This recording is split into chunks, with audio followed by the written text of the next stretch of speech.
Good evening, I am Ninghui Kim Kongsai and you're watching TCN English News Edition. First, the headlines. ECI's inclusive voter roll see circ. 82 lakh PWDs, 2.2 lakh centenarians, and 48,000 third gender voters registered. Ministry of External Affairs spokesperson expresses concern over worsening security situations in Manipur. News in detail. In a press conference held today, Chief Elections Commissioner CEC Rajiv Kumar, accompanied by Elections Commissioners Ganesh Kumar and Dr. Sandhu, announced the schedule for the General Elections 2024 to both the Lok Sabha and state assemblies. Describing it as an electoral management exercise of unprecedented scale and unparalleled globally, the Commission's underlined its commitment to conducting transparent, fair, and inclusive elections. First phase of General Elections 2024 to both the Lok Sabha and state assemblies to be held on April 19th. Second phase on April 26th. Third phase on May 7th. Fourth phase on May 13th. Fifth phase on 20 May. Sixth phase on May 25 and the seventh phase on June 1, said Chief Elections Commissioner CEC Rajiv Kumar. As per India Today Northeast, one of the most significant aspects highlighted by the Elections Commissions of India (ECI) was the remarkable growth in various voter categories, particularly among women, youth, and persons with disabilities (PWDs). With approximately 82 lakh registered PWDs, 2.2 lakh centenarian voters, and 48,000 third gender voters, the electoral rolls now portray a diverse mosaic of the electorate, reflecting the ECI's unwavering commitment to inclusive representation. CEC Rajiv Kumar highlighted the upcoming general elections as a historic opportunity for Indians to collectively express their will once again, promising to deliver a national elections that will set a benchmark for electoral democracies worldwide. The Commission aims to ensure a festive and peaceful voting environment ahead of the elections for the 18th Lok Sabha, building on past successes that have been reduced repolls, campaign clutter, and swift action against misinformation. With the theme of celebrating inclusivity, the ECI reiterated its dedications to conducting transparent, fair, and inclusive general elections. Tailored strategies have been devised to boost youth voter turnout, aiming for a vibrant voting atmosphere free from intimidations and violence. The Commission urged citizens to actively participate in the electoral process, emphasizing the importance of every voice being heard and counted.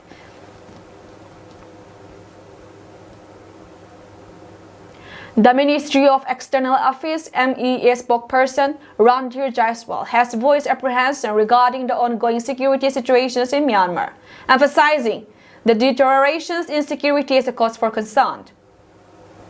Speaking on the Myanmar situation, Jaiswal highlighted the delicate nature of the security situations in the Rakhine state, where a significant escalation has been observed.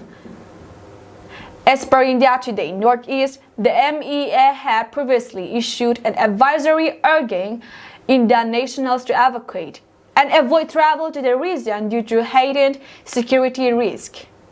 Jaiswal underscored the urgency of the situations, citing ongoing fighting and overall lack of conducive security conditions in Myanmar.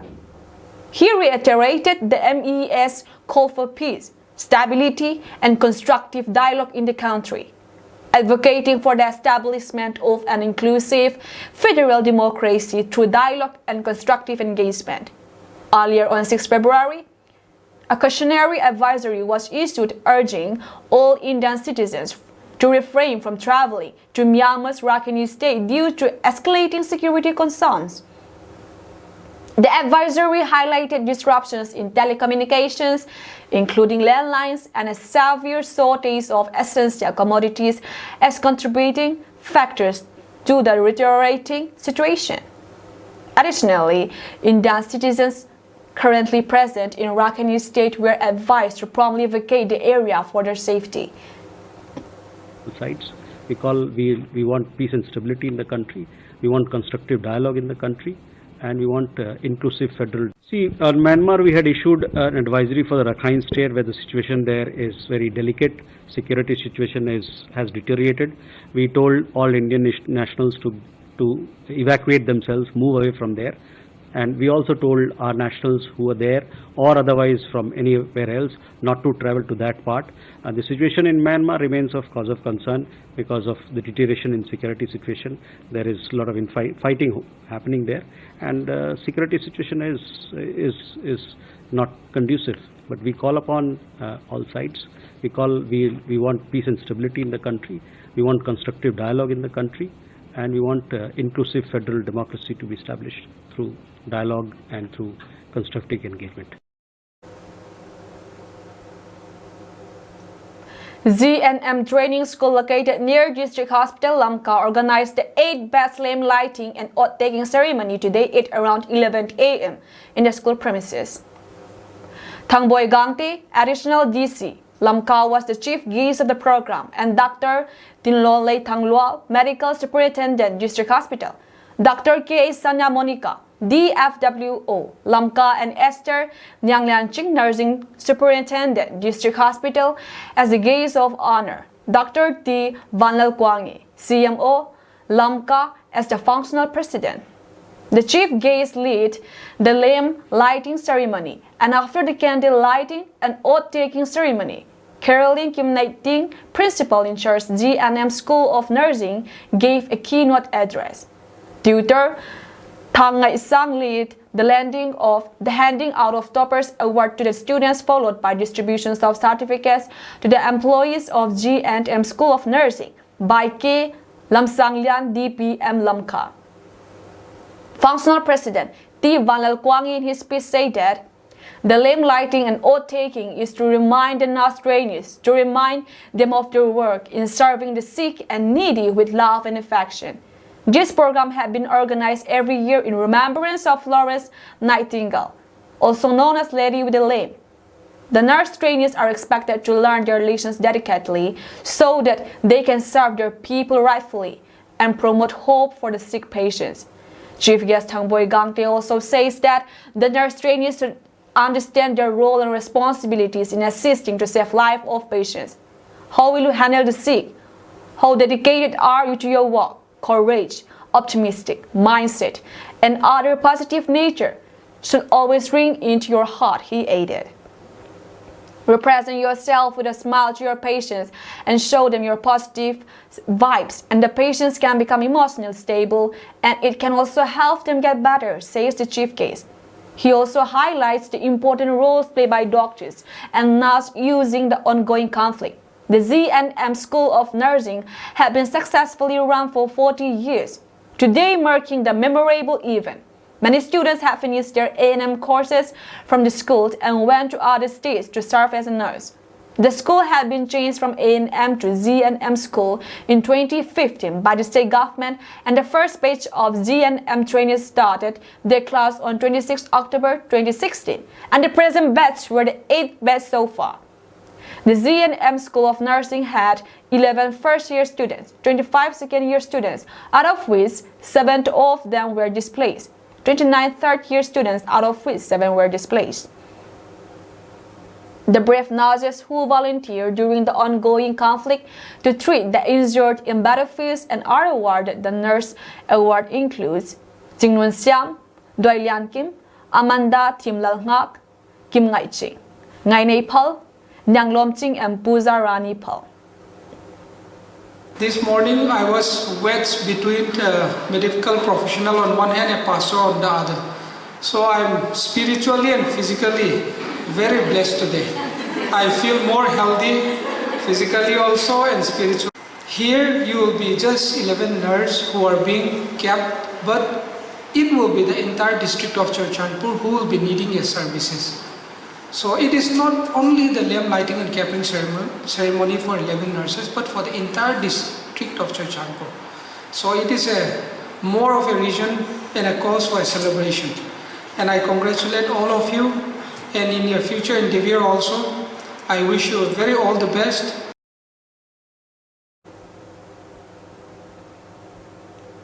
Today at around 11 a.m., the Christian Kanglai Paul, Pangliam Pastor Bial and Tangpai Presbyterian Church Synod jointly organized a mass blood donations program at District Hospital Blood Bank. This compassionate act was done under the theme Tilpa Hidinga Hukdam. The leaders of the organizations helped the donors fill up forms which were checked by the blood bank medical officer, after which the persons who were fit donated their blood for use in the hospital. The main reason behind this benevolent act as described by the KKP Pangliam Bial is that due to the ongoing conflict, many patients suffered, and to lighten the burden of the patients, we donate our blood for the needy. KKP Assistant Leader Gen Siamlo said that this blood donations program was one of the resolutions of the Bial KKP. 4 women and 20 men donated their blood today, summing up to 24 donors, and they also donated 5 units of blood to PC Nursing Home.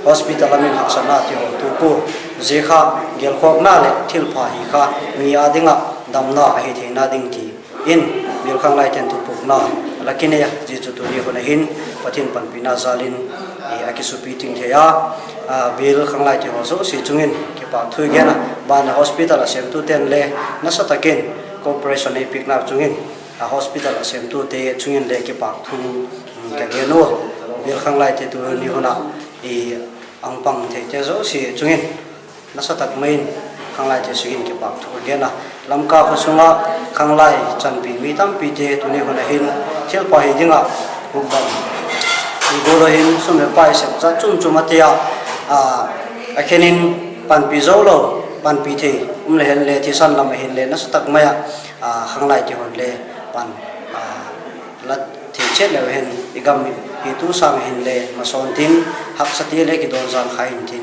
igam adingin khanglai ke hin ma la zel le hen lo ding ham ti kong chi la hi. The Kerala government has moved the Supreme Court seeking to stay the implementations of the Citizenship Amendment Act CAA 2019 and Citizenship Amendment Rules 2024. As per India Today Northeast, on March 11, the central government of India implemented rules that officially enforce the contentious Citizenship Amendment Act CAA. The impending Lok Sabha elections have reignited the debate around the act, as the government has begun granting citizenship under the CAA. The legislation passed by Parliament on December 11, 2019 led to nationwide protests, with notable demonstrations in Delhi, particularly in the Jamia Millia Islamia and Zahin Bagh areas, that lasted for 7 months. The Citizenship Amendment Act CAA not only sparked widespread protests, but also escalated communal tensions, culminating in violent riots in northeast Delhi in early 2020. The unfortunate events led to the tragic loss of numerous lives and left thousands injured. The Central reduced petrol and diesel prices by ₹2. Union Minister for Petroleum and Natural Gas, Hardeep Singh Puri, said on X. The announcement comes a week ahead of the Lok Sabha elections. The revised price will be effectively from March 11, 6 a.m. by reducing the prices of petrol and diesel by ₹2. The country's illustrious Prime Minister Modi has once again proved that the welfare and confidence of his family, of course of India's, is always his goal, the minister said on March 14, 2024. In rupee terms, petrol in India is on average ₹94 per litre, but in Italy rupees 168.1, that is 79% more. In France, rupees 166.87, that is 78% more. In Germany, rupees 159.57, that is 50% more, and in Spain, rupees 145.13, that is 54% more, he added. In January, Union Home Minister Hardeep Puri said that fuel prices will not be cut in the near future as there is high crude volatility.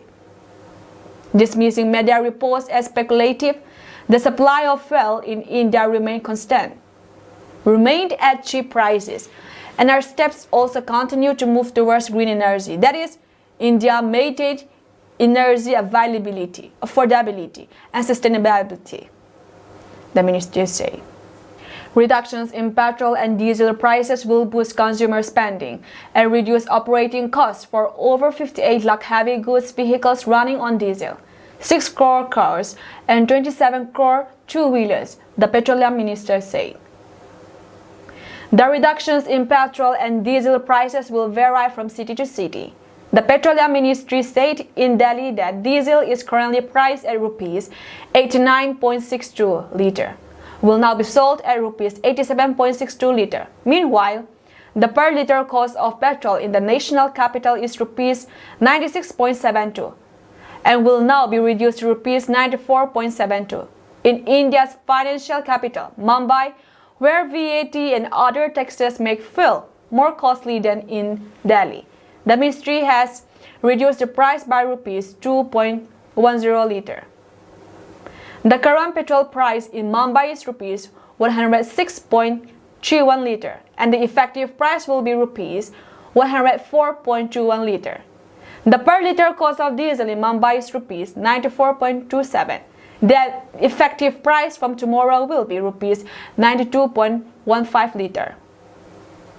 In Kolkata, the petrol price has been reduced by rupees 2.09 litre. Meanwhile, in Chennai, the effective reductions would be rupees 1.88 litre. Israeli Prime Minister Benjamin Netanyahu has approved plans for a ground offensive in Gaza's southernmost city of Rafah, his office said in a statement today. The Israeli military is preparing for the operational site and for the evacuations of the populations, it said. More than 1 million people are sheltering in the city, many of them displaced after escaping Israeli military offensives in other parts of the enclave. The statement also discussed the latest ceasefire proposals put forward by Hamas, which it described as unrealistic. And Israeli delegations will travel to Qatar to discuss their position. Hamas presented the proposal to mediators in the US, according to Reuters, which reported that it includes the release of Israeli hostages in exchange for Palestinian prisoners, including 100 who are serving life sentences. A private aid ship that has been cruising slowly across the Mediterranean Sea arrived in Gaza today. The open arms vessel is towing a barge containing flour, rice and protein to the enclave, where 5 months of war have left around a quarter of its 2.3 million residents one step away from famine, according to the United Nations. A suspected attack by Yemen's Houthi rebels struck a ship in the Red Sea, causing damage to the vessel. According to the British military's United Kingdom Maritime Trade Operations Centre, it said the ship reported being struck by a missile of the port city of Hodeidah. The Iran-based rebel group did not immediately acknowledge the attack, although it typically takes hours to acknowledge its assaults. The Biden administration imposed sanctions on 2 Israeli outposts and 3 settlers. It accused of undermining stability in the occupied West Bank yesterday, as it appealed to Israel to do more to prevent settler violence. Itamar Ben-Gvir, Israel's ultranationalist national security minister, said it was proof that the US administration does not understand who is an enemy and who it loves.